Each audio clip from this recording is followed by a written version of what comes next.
The East-West Metro of Kolkata must have had a curse of some black magician that heartbreaking incidents are happening constantly. It took 5 years to break the Dattabad encroachment problem. The entire stretch from Shialda to Howrah got realigned via Esplanade because Bowbazar did not give land to build the central metro station. It took 750 crores extra and extensive planning and several other permissions from the army to realign the metro. And when everything was moving right, the heartbreaking incident happened. More than 18 residential buildings affected and not less than 254 residents have been evacuated from the area. Two buildings named 13 and 14 Durgapithuri Lane have completely collapsed into dust. Many more have tilted and might collapse anytime. The situation became so worse that residents couldn't even take their documents with them while evacuating.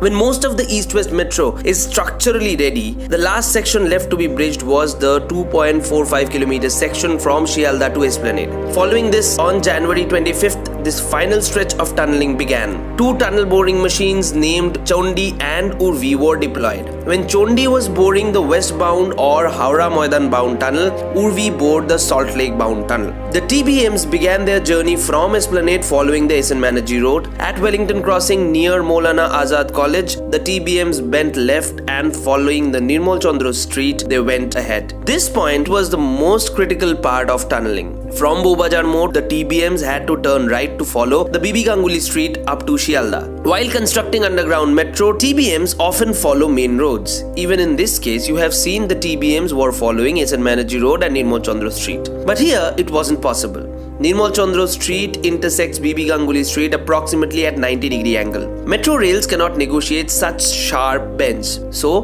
to increase the radius of curvature of the tunnel, the TBMs had no choice other than burrowing under the residential buildings. According to KMRC, 86 buildings along the entire stretch have been identified to be in extremely dangerous condition. Most of the buildings present here dates back to the colonial rule in British India, when most of them are more than 100 years old, some are even 200 years old.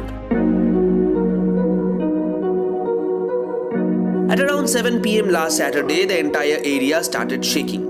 Many locals thought that there might be an earthquake. Meanwhile, 14 meters underground, TBM Chondi was boring tunnel. It was 7 p.m. when suddenly groundwater rushed into the tunnels through the cutter head of the giant TBM. In such a case, a mixture of concrete and different chemicals were forced to stop the water from leaking. But no matter how much they tried, water leakage could not be stopped. From 7 p.m. Saturday to 5 p.m. Sunday. Even after fighting 10 long hours, leakage could not be stopped. By then, many buildings above developed cracks and bends.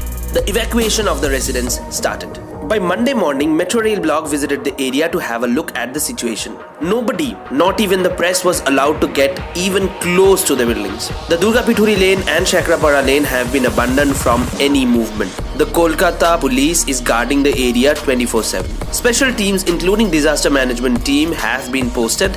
Ambulances and civil defense trucks have also been parked near the affected areas. Chunks are often falling from the affected buildings and it can be noted that the rest of the buildings may collapse anytime. TBM Chondi actually hit an aquifer. An aquifer is basically a reserve of groundwater. When water from the surface, usually rainwater, drips into the soil, it passes through the permeable soils and rocks. After reaching a certain depth, there is a layer of impermeable rock which doesn't allow the water to further settle down. This creates a huge reserve of groundwater. TBM Chondi, on its way to Shialda, hit a huge aquifer. It punched into the aquifer. As a result, the groundwater rushed inside the tunnel. Now, as the groundwater rushed inside, the soil above the aquifer gradually settled. Banglaয় যাকে ধস বলে. The soil actually holds these buildings which also settle into the soil. Until and unless the water is stopped from flowing into the tunnel, more buildings will gradually collapse. Now, how to control the entire situation? Of course, we are no experts in this field, but talking to various locals and metro officials, we came to a conclusion. The only way to stop any further buildings from collapsing is simply to seal the metro tunnel by making a wall. This wall could act as a dam, stopping any further leakage of water. With the TBM in the front, it was almost impossible to build the wall before the cutter head of the TBM. So KMRC has decided to build the wall after the TBM. Although water can be stopped from flowing inside the tunnel, the TBM will probably be submerged into water. According to KMRC, this wall has already been made with concrete and steel. 2 lanes named Durgapithuri Lane and Chakrapara Lane have been closed. The number of evacuated residents has increased from 254 to 375 by Monday evening. Engineers of KMRC will further inspect the affected buildings. They'll check whether they can be kept or not. If the buildings cannot be kept or repaired, they'll break them down. New buildings will be constructed by KMRC in return there in Bowbazar or somewhere else. For the next few days, the evacuated residents will stay in hotels. KMRC is arranging apartments for them where they'll shift in a week or so. Now, the biggest question arises, what is going to be the future of East-West Metro? Is it going to stop forever? Of course not. An aquifer just cannot stop a metro from getting constructed. Well, KMRC had absolutely no idea that an aquifer is actually present in the way. See, we think KMRC cannot be blamed here.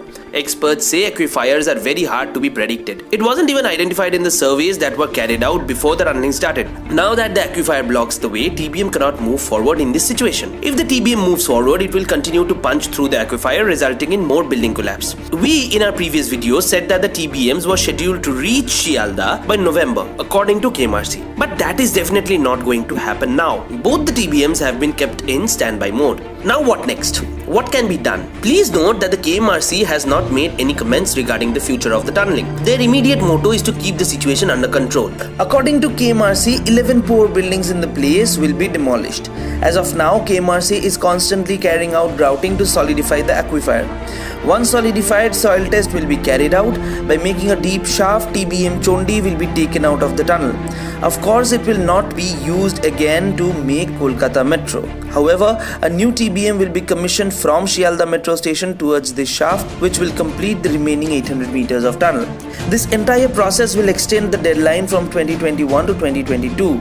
Although Chondi will be taken out, Urvi will however continue to board the eastbound tunnel after the aquifer is solidified.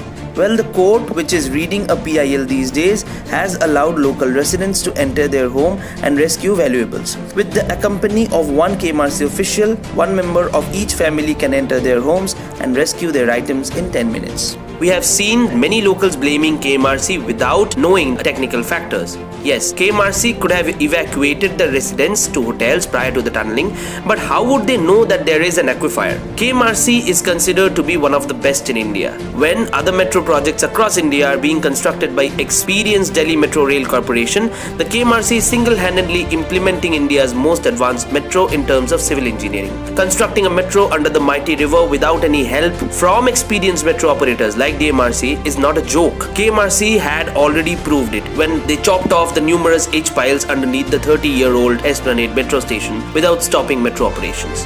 And we are confident that KMRC will definitely find a better way to deal with this situation. এখন এই বিষয়টা নিয়ে অনেকেই politics খেলবে, but the real situation has to be handled by KMRC, not the politicians. Thanks for watching. Don't blame us for such a long video. Hundreds of you asked us to make a detailed video on this topic, and detailing takes some time. Please subscribe to our channel if you have enjoyed this video, and don't forget to share it with your friends. Have a nice day.